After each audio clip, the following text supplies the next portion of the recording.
Okay, well, I guess that's top of the clock, and so time for the iGTO coordinator dude person thing, complete with his marvelous, magical-looking purple background and stuffs. Ladies and gentlemen, please welcome Samir Kamal.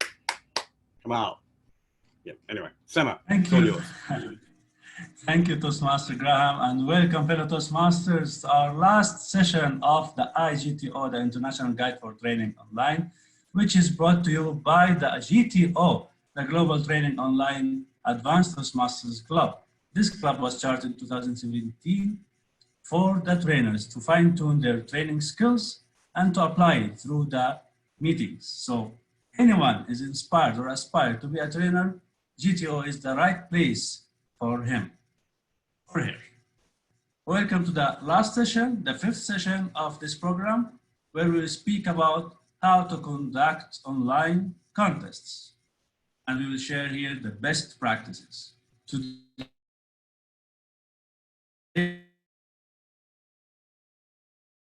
is the finance manager of District 79, one of the gurus of the district, and actually not only district, the region. Let's all welcome distinguished Toastmaster, Mufid Mustafa. Thank you, our host, Mr. Samir Kamal. And I welcome you all, members and guests of this meeting. This is a series of events and sessions where we want people to know more about how to run meetings, how to behave in their online environment. And we had 4 sessions before, I believe, and this is number 5. I welcome you all again, and we will have 2 main events today. We'll have 2 speakers. One of them will be presenting something about the contest chair, and the other one, we will have the chief judge posts. Online has stepped into the world of the Toastmasters with the current crisis of Corona. And with that, in fact, although that was a big challenge for many of us, it has become an opportunity to develop our abilities to cope with the crisis, with the changes that might happen at one last minute. So, and we succeeded up to now.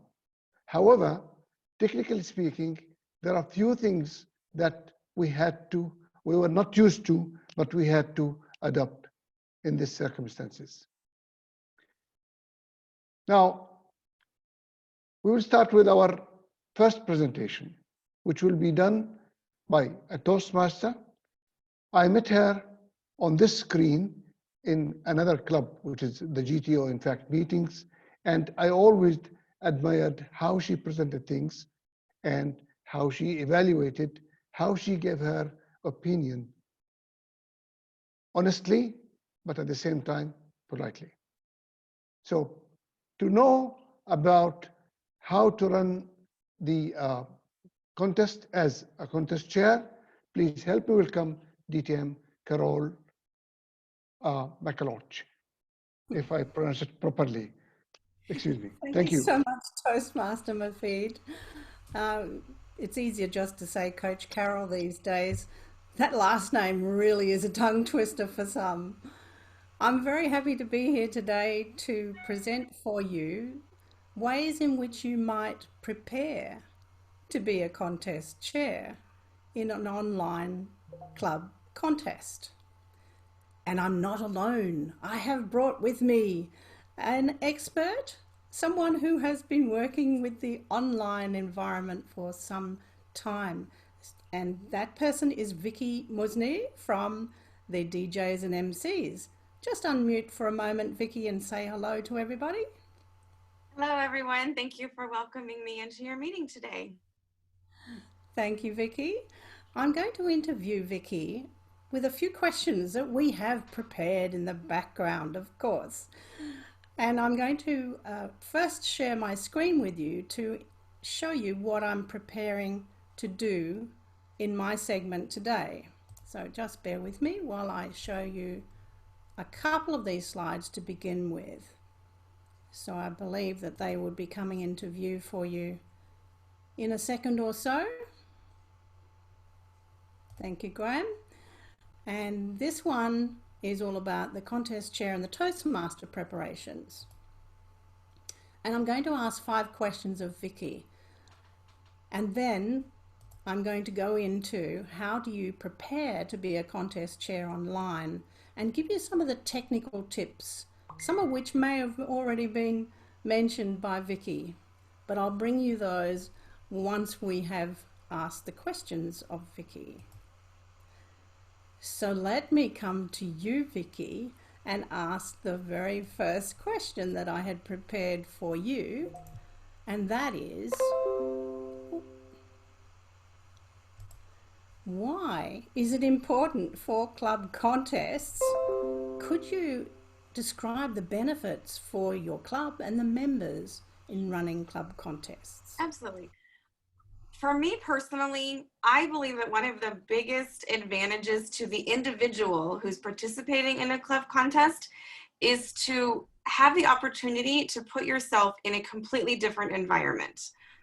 You probably all know, if you've been in this group for any length of time, you get comfortable with the same people that you see week after week. And I believe this is true whether you are meeting in a physical location together in the same room, like many used to do, or online. There's a camaraderie that is great and healthy and wonderful, but also we become very comfortable. And I think until we add a new element of challenge, we can kind of reach a plateau and just stop improving and just kind of coast for a while because it's so familiar. And so adding that competitive element just brings something new and unique. Even if it's with the same people primarily, it's still a different format, a little bit of a different energy in the room or on the screen. And then if you are bringing in outside judges, that helps mix things up and have a new audience and a different experience. I think that's really good. Another advantage I see for the club is similar. It's doing something a little bit different, a little out of the ordinary. You might have different people that come and visit or participate or watch a club contest then maybe wouldn't normally show up for a meeting. But if they know that their friend or colleague or coworker is participating in a contest, oh, well, I'll go support them for that. And it might just be another way for them to learn. I think it also can help build traditions in your club.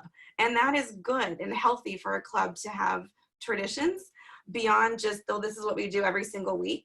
But at this season or at this time of year or once a year or twice a year, we're going to participate in this particular contest. That can be really good for the growth of the club overall. Thank you so much, Vicky. I know that you've had quite a bit of experience in making sure that your club and your members can grow in this way. But on the tip of the tongue of many people is this question: what is the same about running online contests for online clubs and bricks and mortar clubs? Well, the basic premise is the same.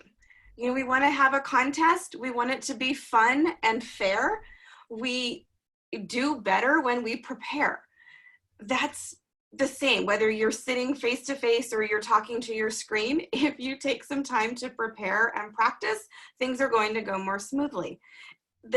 How you practice and how you prepare might look a little bit different. If you're having a club contest in a physical location, obviously you'd want to go early if it's not your normal meeting room. Maybe it is, maybe it's not. Make sure that things are set up properly. Same thing if you're doing it on Zoom. Make sure you practice. Coordinate with your sergeant at arms. The same way that they have a role to make sure that the room is set up and that everybody is welcome and can access the room and have a place to sit. Your job is the same in the virtual environment, it's just a little bit different. You need to make sure that the links are accurate, that everyone has the correct time, that you've helped them calculate time zones, that you've determined ahead of time if you're going to have a password or a waiting room and how you're going to let people actually join. How are you handling breakouts? So make sure that your sergeant at arms is also very tech savvy or Zoom savvy or whatever the platform is if you're doing something else. I've only personally done contests on Zoom, but make sure they understand understand, how do they set up a breakout room? How are they going to move contestants and judges when it is the appropriate time? And then think through things like, how are you going to draw for speaking order? In my physical clubs, most common, I see people will bring a deck of cards and they'll count out the cards ace through 8 or however many contestants there are, and will physically draw. If you are doing it online, you probably aren't going to be able to do it as conveniently that way. So make sure you know, are you going to put them in a hat and draw them out physically in front of people? Or are you going to add them to random.com and let, you know, that server or something like it mix them up? But again, just practice and preparation, those things are all the same. And then promotion. A club contest or a bigger contest, area contest, those are great opportunities to invite guests, not just from other clubs, but people that have heard about Toastmasters, but maybe just haven't come yet because they're nervous. Maybe they see it as a special event. So the same way you would invite people to come to a physical contest, encourage guests to come. Let contestants know this is a great time to invite a coworker or a family member or a friend that has seen you post about it on Facebook and maybe hasn't ever said, hey, what's it like? Is this for me? Utilize the club contest as a marketing tool. And I think that can be the same in both things. You also want to make sure that you have all of the right roles, like a timer and a backup timer. You need those too. Things could go wrong in a physical club contest the same way they might go wrong in an online contest. So you want to build in redundancy and backup so that you have a plan to make sure that things are as fair as possible.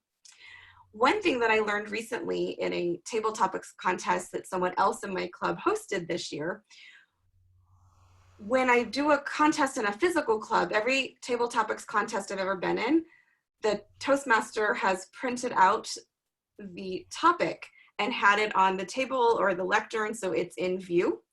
And also they tend to make sure the question is fairly short so that it's easier for the contestant to process.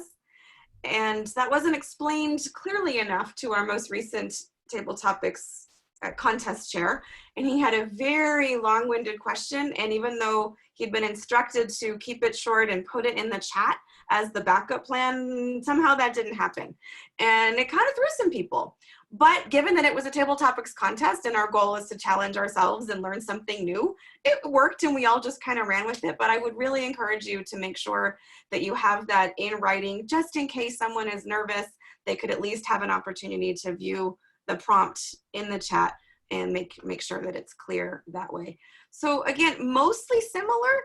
Have the right roles in place, have a plan, have an agenda, have your backup plan, your backup timer, and communicate. Just the biggest thing I think is the run through and the practice just looks a little bit different because you're executing it in a different room.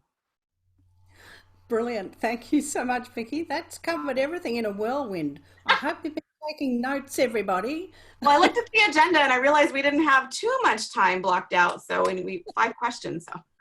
Yeah, absolutely. You've covered questions 3 and 4 quite well about advising on the preparation and also about the officials on the team of your online contest. And in some clubs, I see that we have a specific contest chair, a specific Toastmaster, and a Zoom master. Would you add any others to that list? As far as running the contest, I mean, I think the biggest extra piece is outside judges. I highly recommend inviting other Toastmasters from other clubs. And this is so much easier to do online than it is in person because the pool of people that you can invite is huge. So try to get judges that reflect the variety of the members in your club. So my club, the DJ and MC Toastmasters, our members are primarily from the United States, Canada, and Australia. So when I'm setting up a club contest, I try to make sure that I have judges from all 3 of those regions represented in the contest, but not just from my home area or my home club, but I'll reach out to other Toastmasters that I know through other conferences and online sources. And I mean, that's how I met Carole. And she's been involved in multiple contests with us. So I think that's really key to me. And maybe it's what you call your Zoom master. For us, that's usually the sergeant at arms playing that role of the contest.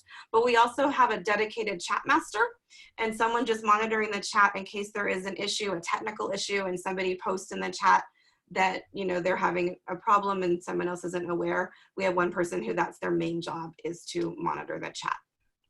That's excellent. Thank you, Vicky. And right on cue, there's a message in the chat panel from Michelle, who's coming up next and would like you to include your questions about the choice of judges, collecting ballots and counting as I go into the next segment for me. But I wanted to say thank you, Vicky, for those very succinct and very comprehensive answers to those questions. I'm sure the audience will have a few more for you. So I'm just going to share my screen again to share a couple of my technical tips to round out this session for you. Bring that up into view and go to the next one. So one of the things that we talked about was the really important role of the Zoom master. And one of the things that you would need to do is ensure that they are the host and can give the co-host to the contest chair in this particular instance. The contest chair themselves could move into a breakout room that the Zoom master has prepared and brief the contestants. You could also do that the week before rather than in the same meeting time. And in that Zoom breakout room, you would go into the order for speaking. And of course, in this session where you've got breakout rooms, you need to allow people to return to the main room. So you need to ensure that the Zoom master can do all that on the fly. In some of the contests, like the one that I did recently as a judge for the DJ and MCs, was the table topics. And of course, the contestants need to stay in the breakout room in that instance. And it's the same for evaluation contests. So that there's no prior knowledge of what everyone else is saying. Now, this is one of the things that I did for contestant briefings recently when I was asked to be a contest chair. And I just created a slide deck with some coloured squares, asked the contestants to choose a colour, and then I indicated what their order was that I had randomly mixed into the colours. And I added the names and the speaking order in order to send that along to the Toastmaster of the contest. So it might sound a little complex, but it's really, really quite simple, and you would do all that inside your breakout room. If you need help when you're in a breakout room, you can invite the host back if you need that. And it's really good to be able to see who's who in that contest by having all of the hosts and co-hosts already showing. And once the Zoom master does that, they show in the participants list right at the top. So that makes it really easy. Yes, you can have people allowed to return to the main session by themselves.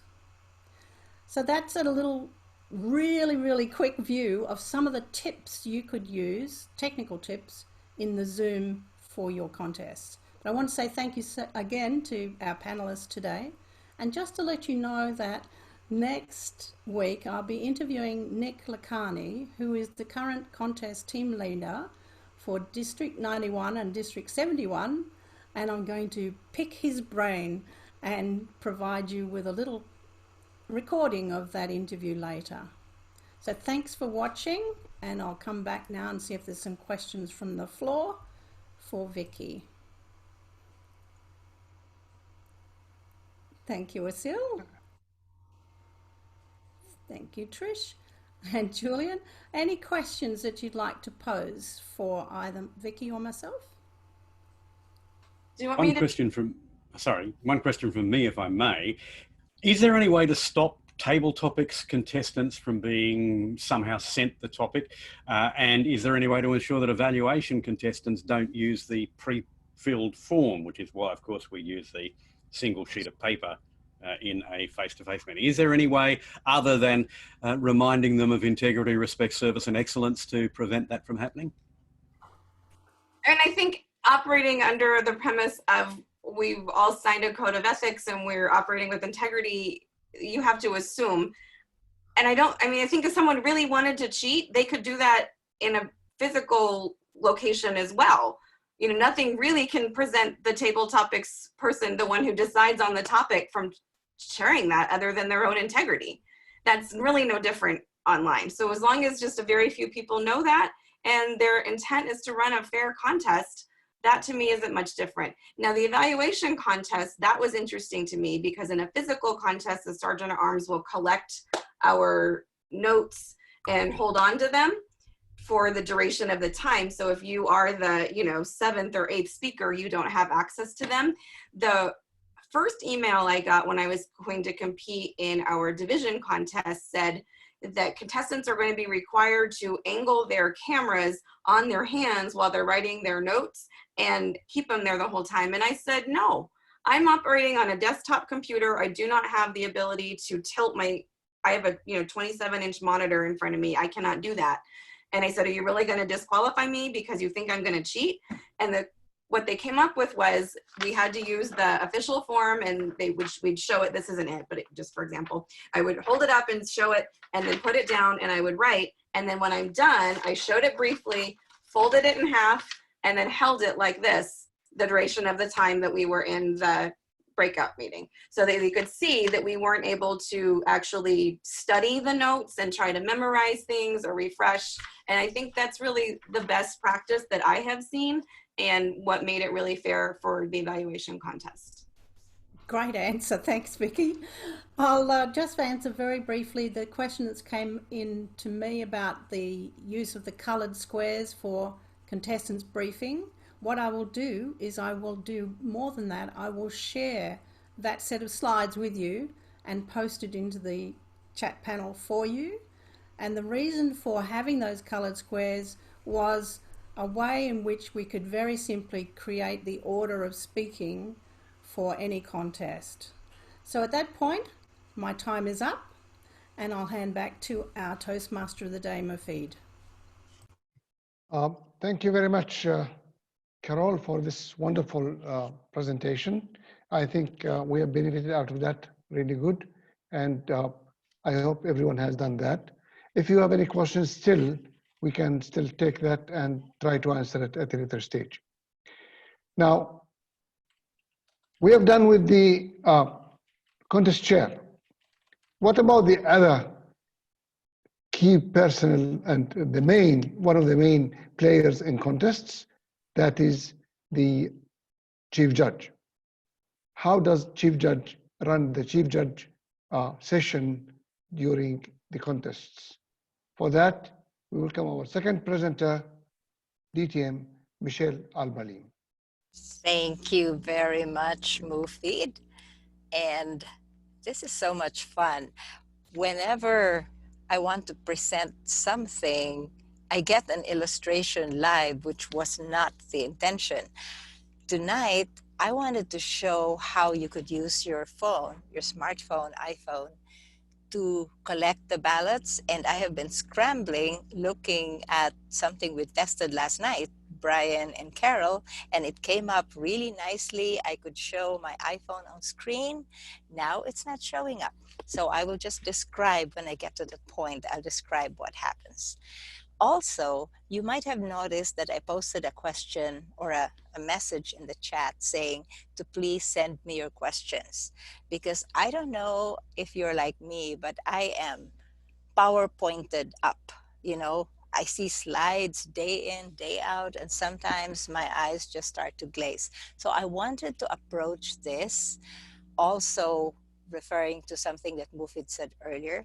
I wanted to approach this in terms of your questions about online judging.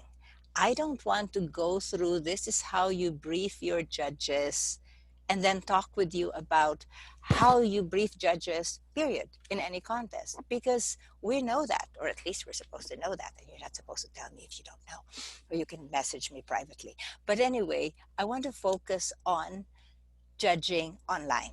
So now, while I'm watching, I'm not seeing any of the questions yet. So let me just emphasize one thing. And you may not be aware of this. There are 2 points in online judging that are not mentioned, for obvious reasons, in physical or in-person judging. One is that as a judge, you're not supposed to consider video or audio clarity. I know if you're thinking, what? We're not supposed to check how good their video or the audio is? No, that's the role of the chief judge. Usually that's me. I've been chief judge so many times that it's blurring. But you as a judge, if you're judging, you're not supposed to say, oh, his video is not clear, it's not HD, his audio is choppy. Do not include that in your judging. The second line in the TI guideline is the chief judge is the sole person responsible for calling off a contest. And I've always prayed that it never happens. I will be district chief judge next week. I really hope it won't happen that I have to do that. But it's the chief judge to do that. As a judge, you're not supposed to consider. So as long as you can hear the contestant, as long as you can see the contestant, do not mark him down or do not give him or her higher points because his screen is so clear or his audio is so clear, because those are extraneous factors. Okay, which brings me to the second point, that if you are stepping up to be a judge, or if you are the chief judge looking for judges, you need to make sure that the people you choose as judges are capable of going online, because you may have a past world champion of public speaking. He would have made a great judge in person. But if this person has tech challenges and he himself has admitted that he does not do online well, then you are asking for disaster if you get this person as a chief judge. Okay, now let me see. I'm seeing some questions. Oh, wow. I just stopped looking and now I suddenly have a bunch of questions. So let me answer the questions as I see them coming in. And by the way, as I said, if you have questions, just post them. If you're feeling weird because you can't post to everyone, that's intentional. It's only to the host or co-host. So you can find me. My name is Michelle and it says presenter too. Okay, so the first question is, how do you, oh, okay. I guess it wasn't a question. It was a suggestion to put the questions in the chat box. That's right. So the first question is, do you suggest using breakout rooms for judges, or we suggest using another method to collate the ballots? Thank you so much. That was where I would have shown live a connection to my cell phone. We tested it yesterday. I do not recommend using breakout rooms for submitting the ballots. Now, I note that I'm saying for submitting the ballots. I do require that the Zoom master creates a breakout room for judges for other reasons. One, for briefing the judges before the contest. Two, in the event that there's a protest, which I, as a chief judge, always pray will not happen, but I've seen it happen. And three, in case there is a question about time disqualification or any questions that need to be discussed. So it is important to have a breakout room. However, I do not recommend using the breakout room for submitting ballots. Why? Because number one, it's extremely time consuming. One of the, the contests that we held, division level, I know the Zoom master was trying her best, but things got messed up. And because I was clocking it, it took 24 minutes for the judges to be brought in, brought out. There'd be a lag and they'd get lost and all that. And these were smart people. So it's not that, these people were non-tech savvy. So my recommendation, and now this is where we visualize it, because I don't have the opportunity to share my iPhone on screen. One of the things I recommend is super low tech, SMS, short message system, or better known as text messaging. What I do is after I choose the judges, I create a separate text chat or a text message between that judge and my 2 ballot counters. And incidentally, I recommend having 3 ballot counters. The official is only 2, but it's always good to have a third one in case for some reason one of the ballot counters drops off. So I have a chat or a text message chat, one judge, the 3 ballot counters.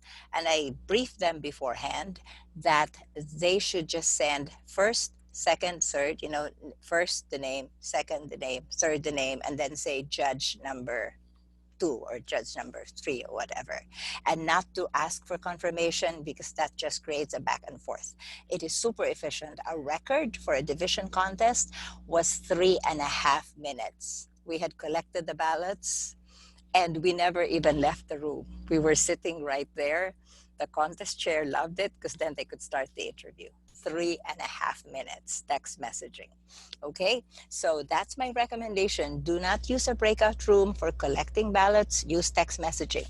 If you are within a district, a physical district, because then you're sure that people will not require additional charges.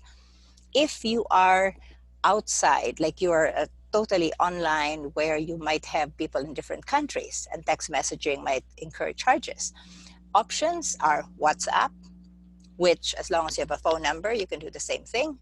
Or my favorite, but I realize not everyone uses it, is Facebook Messenger.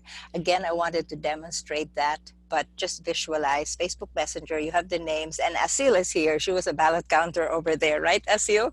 It was so smooth and easy. Of course, some people would say, well, why not Survey Monkey? Yeah, right. If you want to make life a little bit more tricky, go ahead, create a Survey Monkey. If something changes, if the alternate contestant comes in, then you have to scramble and change your Survey Monkey, but that's fine. Some people would say, well, why not Zoom chat? Yeah, you can do that too. Here's 2 reasons why I discourage Zoom chat. One is that you're requiring people to be typing in there, and you can only type to one person if it's private, or you type to everyone, which you don't want. So now if it's private, you remember you have 2 ballot counters. Which ballot counter do you send to? Or do you send to the chief judge? And now the chief judge has to send to the ballot counters. That's an extra level, okay? Some people will say, well, bring them into the breakout room and let them type in the breakout room. Same difference, waste of time. But again, if you want to do that, you can do that. Some people even say election buddy. I tried it. I signed up for a trial account. Just to fill up the information was 3 screens plus more. Again, if you like life to be complicated, go ahead. Personally, I would not recommend Election Buddy. Let me see. Okay, let me see the other question. I see 2 more questions in there. Okay. Oh, okay. I think I answered how do ballot counters get the text messages. They get it through text. I hope I've answered that question. Oh, yes. How do you choose your judges? Yes. I love that question. And I'm chief judge for our district, and the contest is going to be on May 16. I've already tapped half and half. And that's not cream and something. I've got half and half. Half are within the district and half are from outside the district. And my tiebreaker judges are all, both for the evaluation and international, are both from outside the district. So there's 100% neutrality. And speaking about tiebreaker judges, there seems to be this misconception that the tiebreaker judge should submit their ballot. No, they should not submit their ballot to the ballot counters. They give it to the chief judge. And the chief judge, in like physical contests, the chief judge takes that, puts it into his pocket, does not look at it unless there is a tie. So in online, the tiebreaker judge submits to me. I try not to look at it. Well, obviously I can see it, but I try not to look at it unless the ballot counter says, uh-oh, we got a tie. And then I pull out the tiebreaker judge. Okay? And just in case you're asked to be a tiebreaker judge, know that if there are 10 contestants, you need to rank all 10. I was amazed and appalled to get a tiebreaker judge who was a past district director give me just the top 3. And there were 6 contestants. So I had to go back to the person and say, you are the tiebreaker judge. You need to rank everyone. Okay, so let me stop at this point and see if I have covered all the questions that are in the chat. I hope I've answered the how do you choose your judges. Yes, we're supposed to have a balance, definitely. So And obviously, I'm not going to talk about the eligibility. As Mufid mentioned, that is the same for any contest. Eligibility rules apply to any contest. Somebody's asking me how many judges. Depends on what level. My rule is whatever Toastmasters International says is the minimum required, double it. That's my rule. And I've experienced in division contests where the double it ended up with everybody showing up. So we had a big party. You know, the ballot counters were like, do you seriously have a dozen judges? I'm like, no, actually I have 13, but one of them is a tiebreaker, so you won't see it. So you're relaxed, you're not scrambling because, you know, online has more issues. Suddenly the internet went out, suddenly the computer rebooted or something, right? So you want to have double it. That's my rule. And I've never had stress because I get a message from a judge saying, sorry, I can't make it. And I'm like, it's okay, fine, priorities, family, take care, you know, because I have my backup. I had one case where I had a dozen, and by the, oh, that was crazy. It was a club contest, so that was not double it. I had triple it or almost triple it. But on the actual night of the contest, I only had, I think, 7 judges. So from 12, it went down to 7. 5, for certain reasons, had backed out. But we were still fine because it was a club contest, and club contest only requires 5. So we still had 2 above it.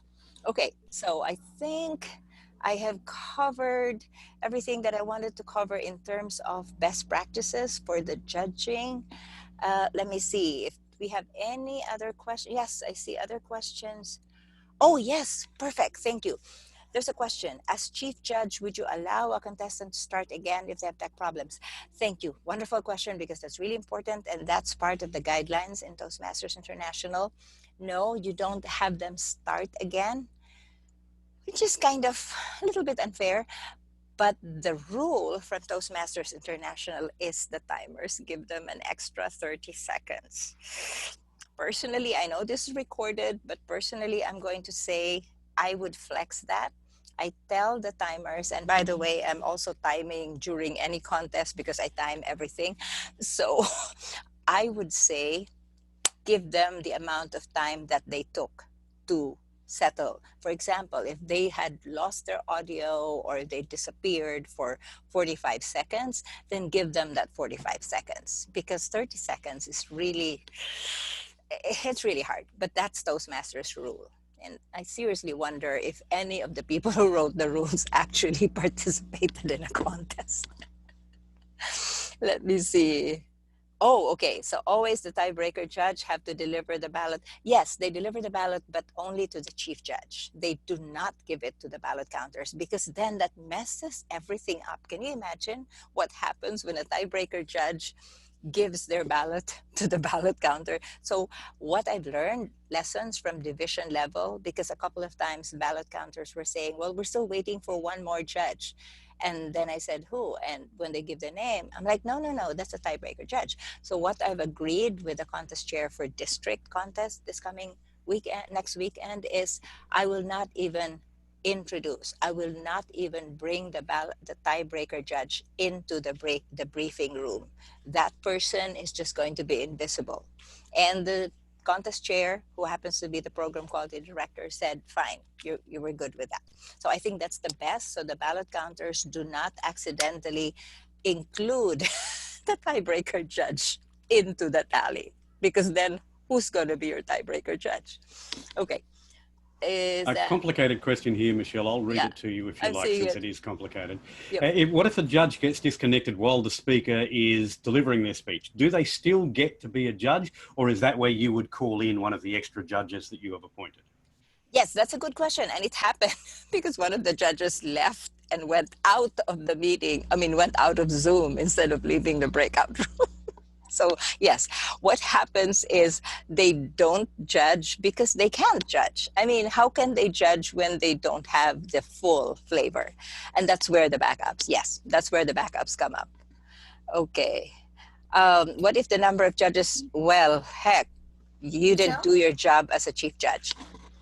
If the number of judges is less than required, then chief judge did not do his job. You need to double it. I'm hearing Carole.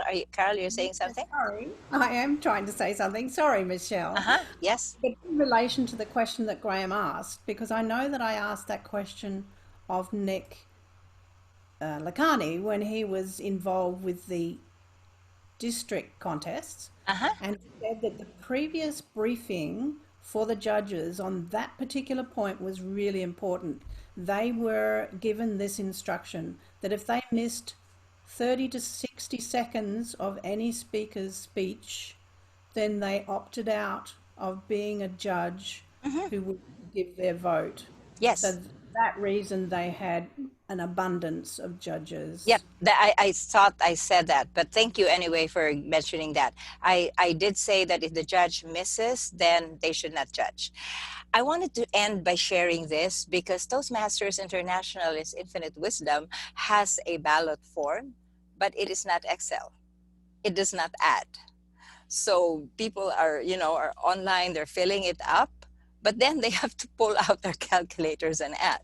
So our district, District 7, created this, Judge 1, 2, 3, 4, 5. And so the ballot counters just put the numbers in, and because it's Excel, it adds up.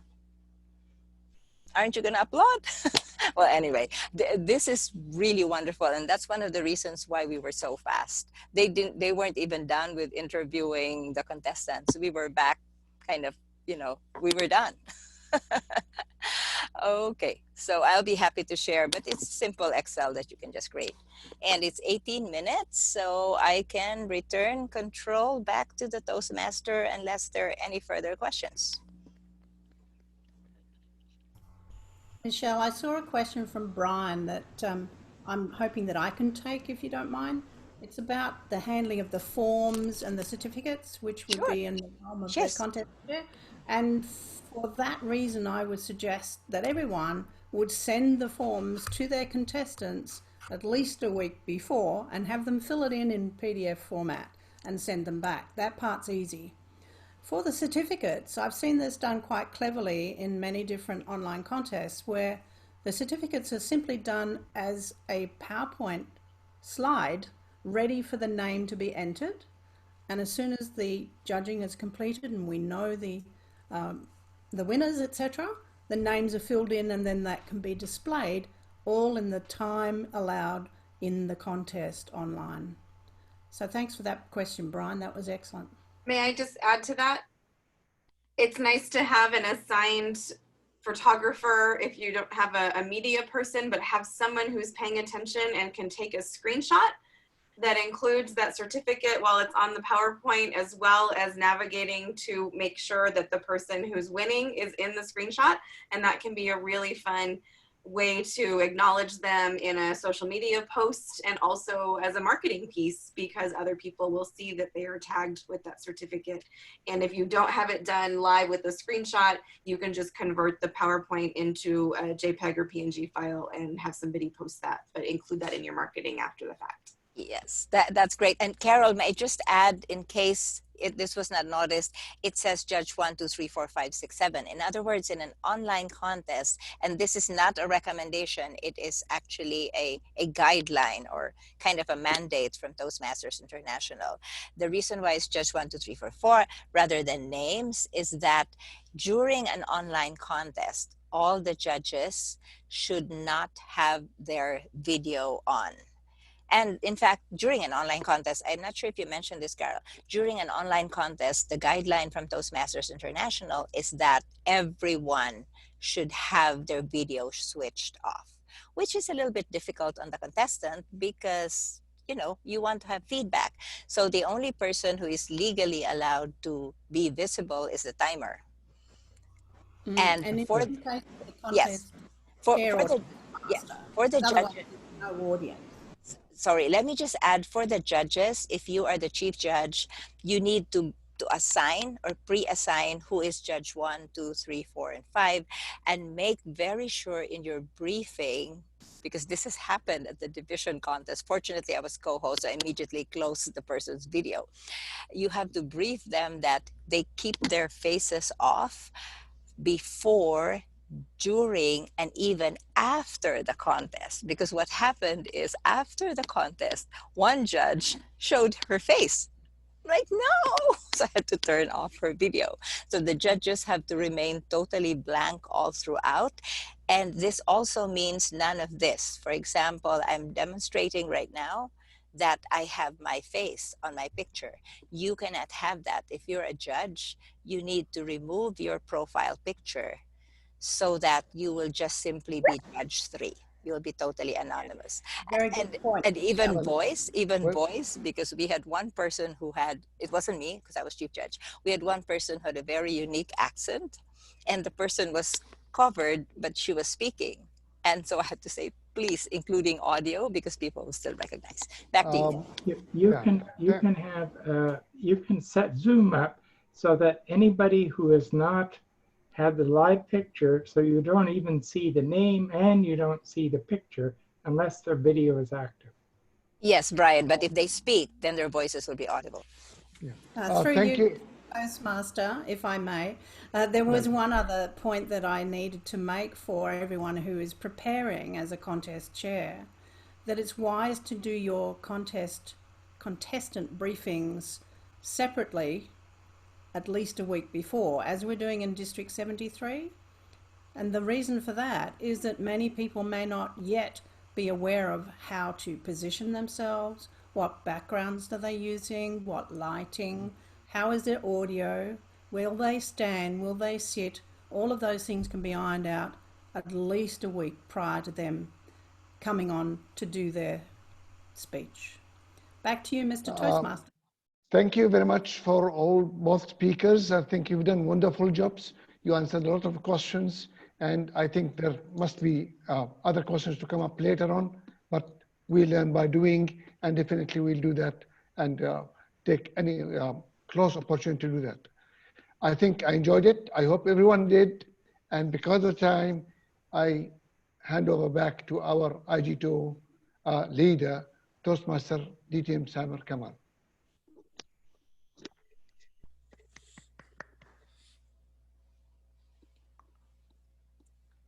Samer, I believe we may have lost Sama. Yes, I think he had a message that his phone was malfunctioning or something like that. Yeah. In that case, as the lead training facilitator for this project, may I take it at this stage, Mr. Toastmaster? Yes, please go Ladies ahead. and gentlemen, this is Sama's project. He was doing this as a high-performance leadership project. But one of the things that I have been particularly pleased to see is that Sama said, I'm setting this up, but I'm not running it. He asked me, for example, to be the lead training facilitator. He asked members of Global Trainers Online to take part in various ancillary roles, like being Toastmaster and Q&A facilitator and things like that. But he then asked us to ask the best to come and present in these last 5 sessions. We've seen an example of that today with Vicky, and I thank you, Vicky, for coming along. Your input today was incredibly valuable. We have had people from a number of clubs, from a number of districts, from a number of undistricted clubs who've been taking part in this.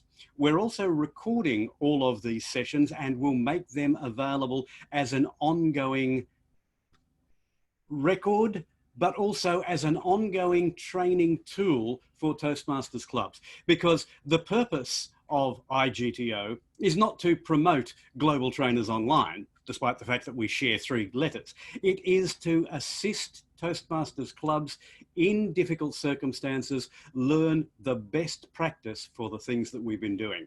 I think that Sama has done an excellent job in putting this together. I think that the members of Global Trainers Online have done an excellent job of supporting him. And I think that those clubs and districts that have sent along other people have also done a particularly fine job in helping make these the success that I believe they are. globaltrainersonline.toastmastersclub.org/iGTO training sessions HTML. The link is in your chat. Please go and take a look at the earlier videos. Now, Michelle has one more question, but we are almost out of time, so make it quick. I just need to answer this very quickly. there was a question posted to me privately about where was that information that the judges have to say Judge 1, 2, 3 and keep their faces off. That was during the webinars. Toastmasters International held 3 webinars about online contests, and that was communicated during those webinars. I believe the recordings may have been posted, I am not sure, but it was said during the webinars conducted by World Headquarters. Back to you, Graham. Thank you, Michelle. Thank you, ladies and gentlemen. Unless there are any other pressing issues, I'm going to end the recording for this particular training module, session 5 of iGTO.